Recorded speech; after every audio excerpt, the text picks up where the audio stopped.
오늘은 마가복음 14장 22절부터 26절에 있는 말씀인데, 성찬에 관한 말씀, 제목은 새 것으로 마시는 날, 이런 제목입니다. 여러분, 지금부터 한 110년 전에 이제 우리 동양에서 발령한 일본과 아주 그 거대 제국 러시아하고 전쟁을 했습니다. 러일 전쟁이라고 그러죠. 근데 이 전쟁에서 일본이 이기고 러시아가 지는 바람에 우리나라가 운명이 많이 바뀌었죠. 그런데 그때 일본이 이기고 러시아가 패전한 이유가 뭐냐면은 이런 말이 있어요. 콩나물 때문이다. 콩나물. 무슨 말이냐면은 일본군에게 포위된 그 러시아의 여순 진지에 러시아 군인들이 그 당시에 무슨 병이 걸려서 전쟁을 못했는고 하니까 이 괴혈병이라고 하는, 군인들이 전부 괴혈병에 걸려 있는 거예요. 이 괴혈병은 뭐냐 하면은 이가 붓고 막 이에서 피가 나고 다리가 뻣뻣해지고 빈혈이 생기고 이 피하 출혈 또 심부 조직 출혈이 나오는 그런 병이 괴혈병입니다. 군인들이 이 병에 걸리니까 어떻게 전쟁을 하겠습니까? 그러니까 일본에게 패했다는 겁니다. 그런데 이 괴혈병이 왜 생기냐 하면 비타민 C 아시죠? 비타민 C를 많이 먹어야 돼요. 이 비타민 C가 부족하면 이 괴혈병에 걸린답니다. 그런데 이 비타민 C는 어디서 많이 만들어내냐 하면은, 전문가들이 있겠습니다만은, 콩을 가지고 콩나물을 만들면 돼요. 콩 자체에는 비타민 C가 없는데, 콩을 가지고 콩나물을 만들면 콩나물에는 비타민 C가 많이 있다는 거예요. 그래서 하루 100g 콩나물만 먹으면은, 하루 필요한 양의 3분의 1을 다 충족된다는 겁니다. 그런데 이 비타민 C가 없어가지고 러시아 군인들이 괴혈병에 걸려 전쟁을 못했는데, 놀라운 사실은 여순 부대에 있는 이 러시아군 옆에 콩이 산더미처럼 쌓여있다는 거예요. 콩이. 그런데 이 콩을 가지고 콩나물을 만들어서 먹으면 되는데 그걸 못하는 바람에 괴혈병이 걸려가지고 병사들이 꼼짝 못하고 전쟁이 졌다는 거 아닙니까, 여러분? 참 기막힌 일이죠. 만약에 그때 러시아 군인들이 콩나물을 만들어 먹었다면 일본이 이길 수 있었을 것이고, 그렇게 됐다면 러시아뿐만 아니라 우리 조선의 역사도 많이 달랐을 것입니다. 여러분, 하나님의 은혜, 우리가 필요로 하는 모든 것을 채우고도 남는 하나님의 은혜가 우리 곁에 이 콩처럼 엄청나게 쌓여 있는데, 근데 우리가 이것을 가져다 쓸 줄을 모릅니다. 가져다 쓸 줄을 몰라요. 영적인 콩나물을 우리가 만들 줄 모른다 이 말입니다.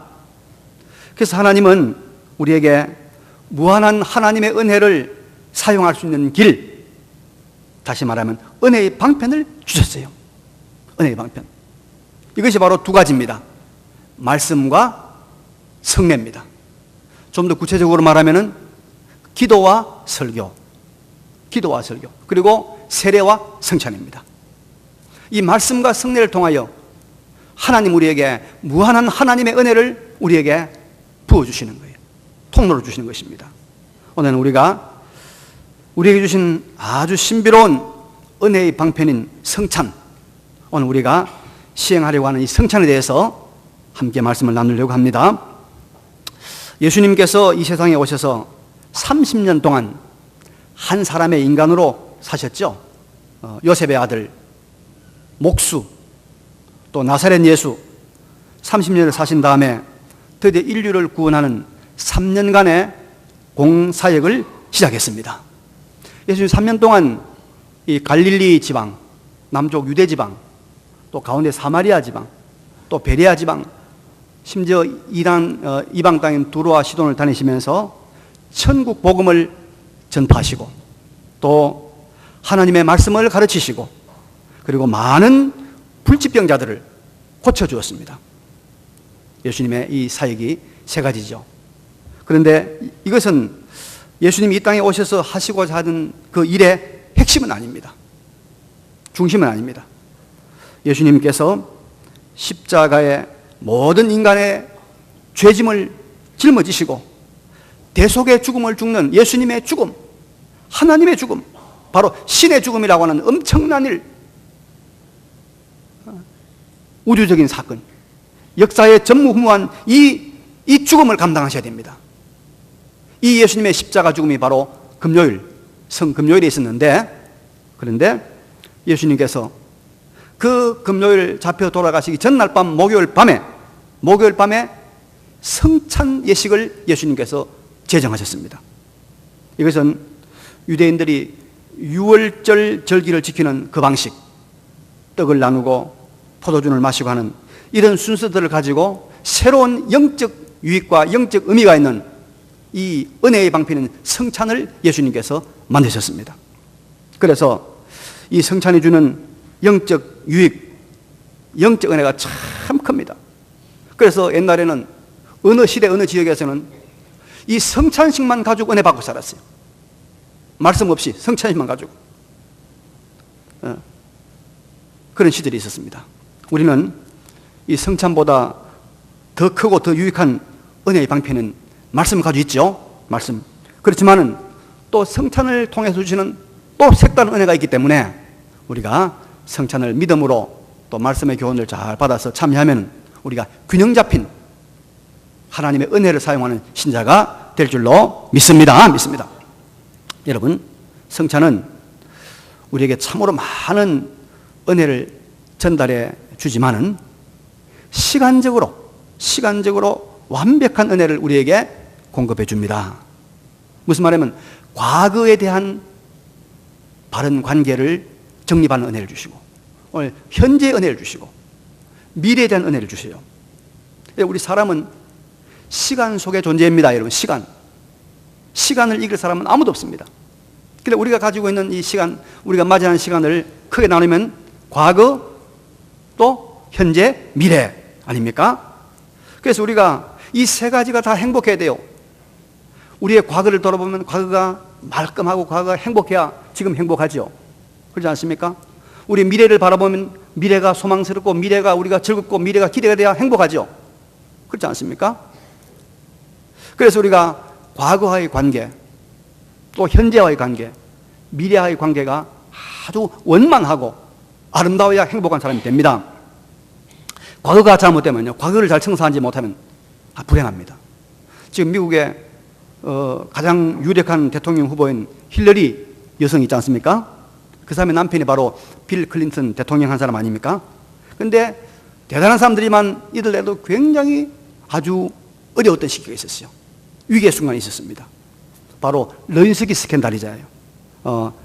클린턴 대통령이 백악관에서 인턴 여직원으로 들어온 르인스키와 아주 부적절한 관계를 맺었고 그게 탄로가 났어요. 그게 무사히 잘 넘어가서 그렇지, 만약에 잘못됐다면 대통령에서 탄핵당하고 가정도 깨질 그런 위기였습니다. 그런데 그 이후에 많은 사람들이 그렇게 높은 자리에 있는 대통령이 왜 이렇게 일개 여직원하고 그런 부적절한 관계를 맺었을까 해보니까 많은 상담학자, 심리학자들이 하는 말이 클린턴의 과거, 어린 시절이 참 불우했거든. 뭐 어머니가 이혼하고 아버지가 둘이나 셋이나 되고 그런 어릴 때의 상처의 과거가 잘 정리되지 못했기 때문에 그런 돌출적인 행동이 나왔다는 거예요. 우리가 잘못된 과거가 우리의 발목을 잡을 때가 있습니다. 과거를 잘 정리해야 됩니다. 그래서 과거에 대한 완전한 해결이 우리는 꼭 필요합니다. 뭐 현재 우리가 하나님의 능력이, 현재 우리가 은혜를 받는 건 더 말할 것도 없고요, 미래도 참으로 중요합니다. 그래서 여러분, 우리가 미래에 대한 아무런 보장도 없고 미래에 대한 아무런 소망도 없는데 지금 배부르고 즐겁고 재밌다, 그건 진정한 행복이 아니죠. 그것은 마치 마약에 아편을 맞고 사람이 희죽희죽하면 웃는 거하고 뭐가 다를 바가 있겠습니까? 미래가 없는데. 그런데 여러분, 주님이 제정하시고 명령하신 이 성찬을 우리가 순종하는 마음으로 참여하면 우리의 과거, 현재, 미래에 대한 하나님의 놀라운 은혜, 하나님의 신비로운 은총을 체험하는 축복을 주십니다. 오늘 성찬을 통하여 이 은혜가 임할 줄로 믿습니다. 먼저 성찬에 우리가 합법적으로 자격을 가지고 믿음으로 참여한 사람은 과거의 모든 문제가 다 해결이 됩니다. 본문 24절에 보니까 이러시되 이것은 많은 사람을 위하여 흘리는 바 나의 피 곧 언약의 피니라 했습니다. 여러분, 여기 예수님이 많은 사람을 위하여 흘리는 언약의 피는 이 다름이 아니고 모든 사람의 죄를 대속하는 예수님의 대속의 피입니다. 여러분, 우리의 과거를 보면 다 죄로 점철되어 있습니다. 죄 없는 사람이 아무도 없습니다. 하나님은 이 죄 아래에 있는 우리 인간을 구원하는 방편으로 언약을 체결했습니다. 그게 바로 우리가 은혜 언약이라고 그럽니다. 하나님이 보내신 자, 여자의 후손, 아브라함과 이삭과 야곱의 후손, 유대 지파, 유다 지파, 다윗의 후손, 바로 하나님의 아들 예수 그리스도가 십자가에서 피 흘려 죽으면 그 피를 인하여 인간의 모든 죄를 용서하겠다는 것이 하나님의 약속입니다. 하나님의 언약입니다. 그런데 예수님께서 정말로 이 언약대로, 이 예언대로 예수님께서 오셔서 하나님의 아들이 사람의 몸을 입고 오셔서 십자가에서 피 흘려 죽으심으로 이 하나님의 죄를 다 도말해 주시겠다는 하나님의 언약을 예수님이 성취하셨습니다. 이루셨습니다. 그래서 예수님의 대신 죽으심이 우리 한 사람 한 사람의 모든 죄, 사망, 비참을 해결하는 것입니다. 언약의 피, 구원하는 은혜 언약의 피이기 때문에 우리의 과거의 모든 죄가 예수님의 피로 말미암아서, 예수님의 보혈로 말미암아서 다 해결되는 줄로 믿습니다. 그래서 이 성찬에 참여하여 떡을 먹고 잔을 마시는 사람은 이 구원의 언약, 하나님 은혜 언약의 피가 그 사람 속에 들어가 역사함으로 그 사람의 과거의 모든 죄, 과거의 모든 상처, 과거의 모든 얽매인 것들이 다 해결될 줄로 믿습니다. 예수님의 대속, 대신 죽으심으로 과거의 제 문제가, 과거의 모든 우리의 후회 문제야, 과거의 우리의 모든 쓰라리의 문제가 다 해결되는 것입니다. 그래서 우리가 성찬을 받을 때 그 은혜를 받게 되는 거예요. 그래서 여러분, 우리는 예수 그리스도 안에서 우리 과거의 모든 문제가 되는 과거의 모든 죄가 다 해결받았음을 굳게 믿고 그리고 이 예수님의 대속의 죽으심, 대속의 은혜 베푸심을, 주님의 십자가 죽음을 결단코 잊지 않아야 될 줄로 믿습니다. 우리가 어떠한 경우라도 예수님의 이 십자가 죽음, 이 우리의 모든 죄를 대속한 이 언약의 피 잊지 않아야 됩니다. 어떤 목사님이 미국에서 남북전쟁이 끝난 다음에 얼마 후에 전사자들을 그렇게 묻어놓는 묘지를 지나게 됐습니다. 그런데 어떤 남자 한 사람이 아주 예쁘고 좋은 나무를 가져와서 이 묘지 무덤 옆에 아주 정성스럽게 그것을 심고 있는 거예요. 하나하나. 그래서 너무 그 모습이 좀 이상해서 찾아가서 물었습니다. 선생님, 이 무덤이 당신의 가족입니까? 아닙니다. 그럼 당신의 친척입니까? 아닌데요. 당신 친구입니까? 아닙니다. 누구입니까? 그러니까 내가 사연을 말씀드리죠. 제가 남북전쟁 중에 정부로부터 군대 오라는 소집 명령을 받았습니다. 그런데 우리 마누라가 아프고 아들은 여럿이고 내가 군대 가면 우리 집이 다 굶어 죽을 지경이 돼서 전전긍긍 돈이 없어서 다른 사람 내보낼 수도 없고 하고 있는데 우리 동에 있는 한 청년이 이 사실을 알고 내가 당신을 대신해서 나가겠습니다. 그랬다는 거예요.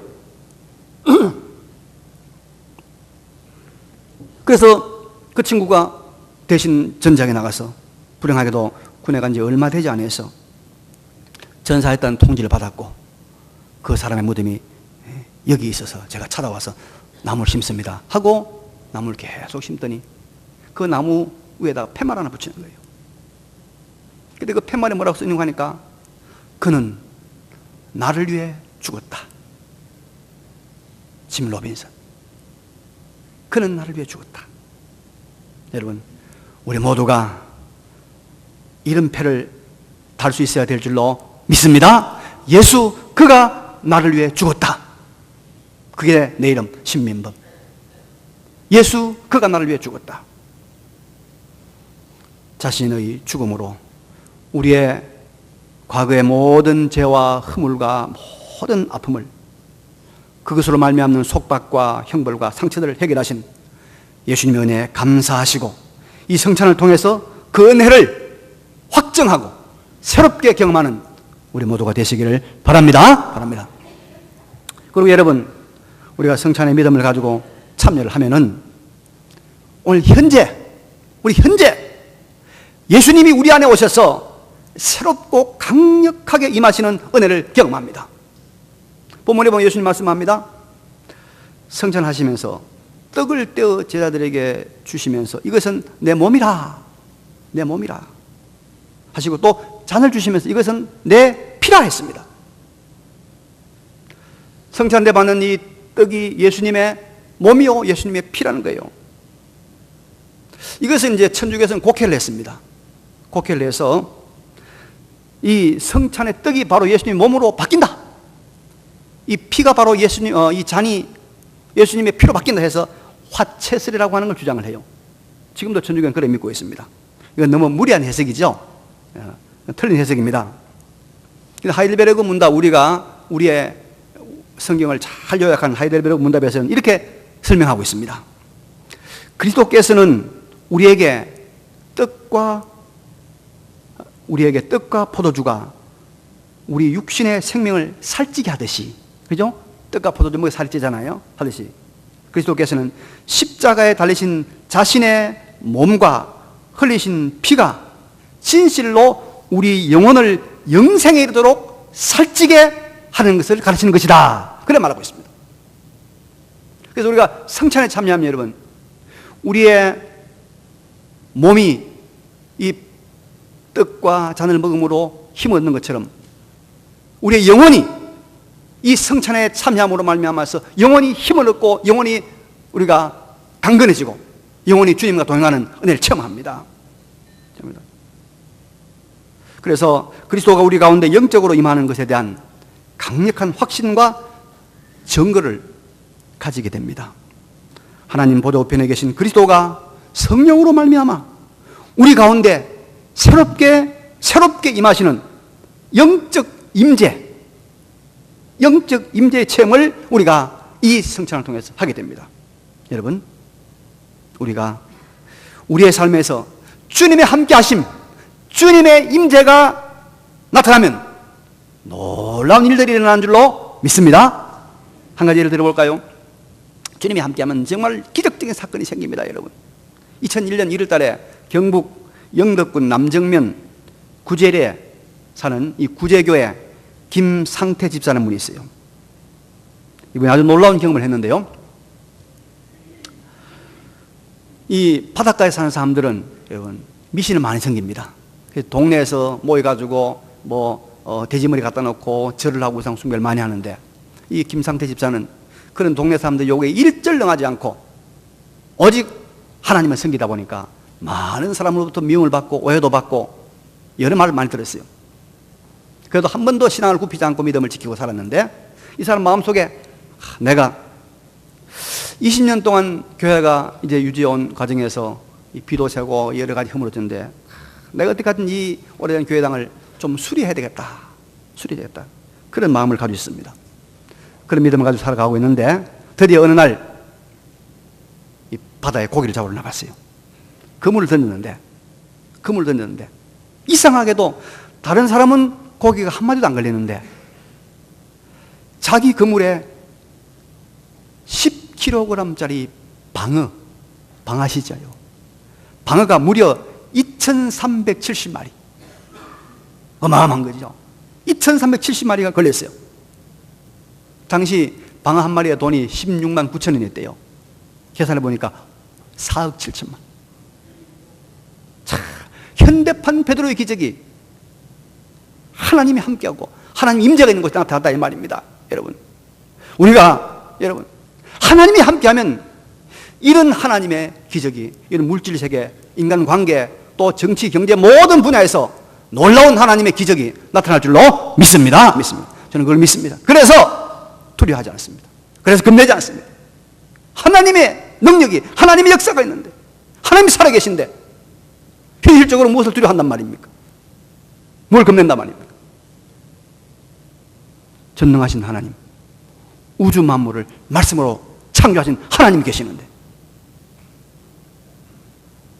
여러분, 우리가 성찬의 믿음으로 참여하면 주님이 우리 가운데 영적으로 임하셔서 나의 오늘 현실의 모든 문제들에 대한 해답을 주시고 해결책을 주시고 은혜를 주시는 것입니다. 이 은혜를 기대하시기 바랍니다.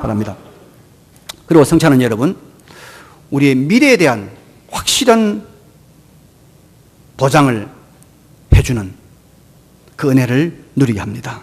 여러분, 우리는 소망이 있어야 행복한 존재입니다. 꿈이 있어야 행복해요. 소망은 우리에게 기쁨이 되고 우리 힘이 되는 것입니다. 그래서 저는 이 젊은 우리 학생들 만나면 꼭 꿈이 뭐냐? 소망이 뭐냐? 꼭 물어요.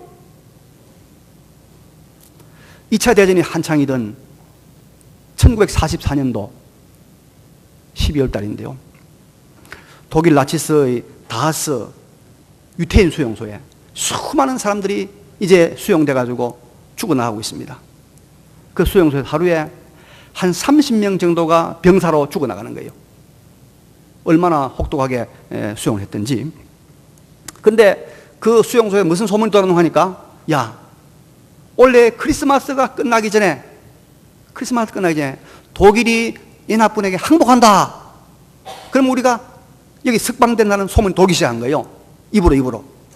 그러자 30명 안팎으로 죽어나가던 이 사람들이 하루에 죽어나간 사람이 5명. 어떤 날 1명도 안 죽는 거예요. 희망 때문에. 크리스마스만 지나면 산다는 거예요. 근데 여러분 잘 아시다시피 2차 대전이 크리스마스 1944년에 끝난 것이 아니잖아요. 그러니까 크리스마스 지났어요. 지나고부터 이제 사람들이 절망하기 시작한 거죠. 그러니까 하루에 어느 날 죽었냐? 80명씩. 하루에 80명씩 죽어갔다는 거 아닙니까? 여러분, 희망과 절망이 인간에게 어떤 영향을 미치는가를 우리에게 보여주는 아주 중요한 예입니다. 여러분, 본문 25절에 예수님 말씀합니다. 진실로 너희에게 이르노니 내가 포도나무에서 나는 것을 하나님 나라에서 새 것으로 마시는 날까지 다시 마시지 아니하리라.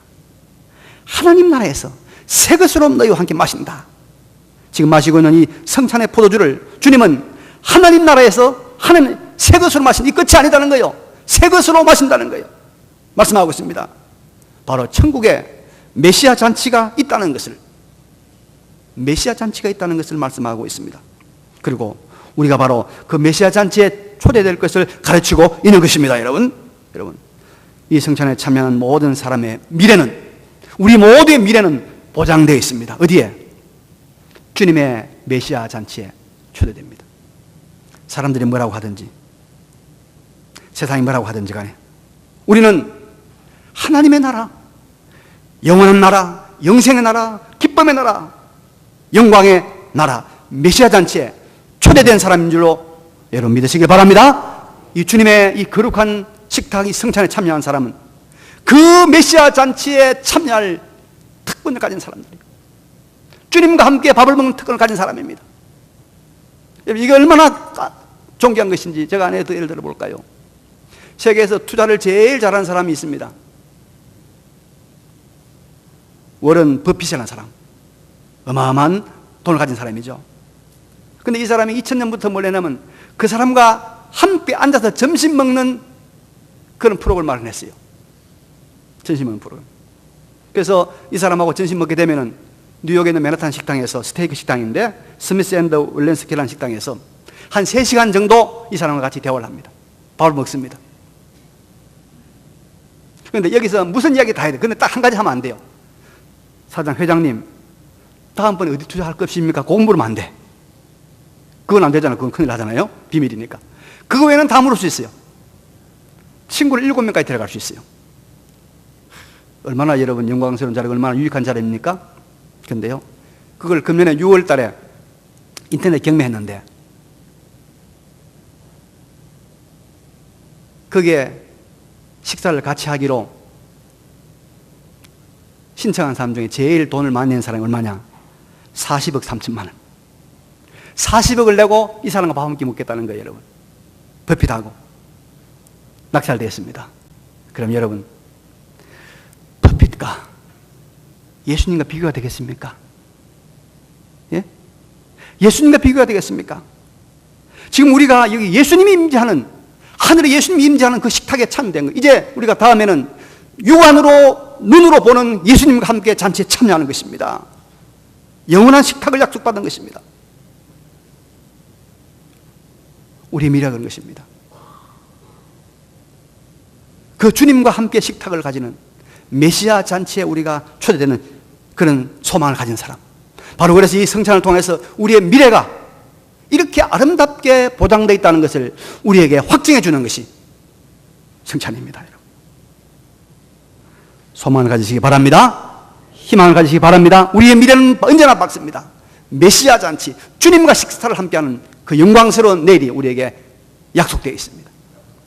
그걸 주님께서 성찬을 통하여 확인해라, 성찬을 통하여 깨달아라, 성찬을 통하여 기억하라 말씀하고 있는 것입니다. 여러분, 우리는 성찬이 은혜의 방편임을 깨닫고 성찬에서 은혜를 받을 수가 있습니다. 성찬은 예수님의 십자가의 피가 우리의 과거의 모든 문제, 죄와 관련된 모든 문제를 다 해결하였음을 확증해 줍니다. 그리고 하나님의 보좌 우편에 계신 예수님의 강력한 임재를 함께 하심을, 능력으로 보호하심을 현실에서 체험할 수가 있습니다. 그리고 무엇보다도 미래의 소망, 메시아 잔치에 참여할 특권이 있다는 기대와 소망을 굳세게 해주는 것이 성찬입니다. 이 은혜를, 이 놀라운 축복을, 이 놀라운 기쁨을 오늘 성찬을 통하여, 예배를 통하여 누리는 우리 모두가 되시기를 간절히 바랍니다.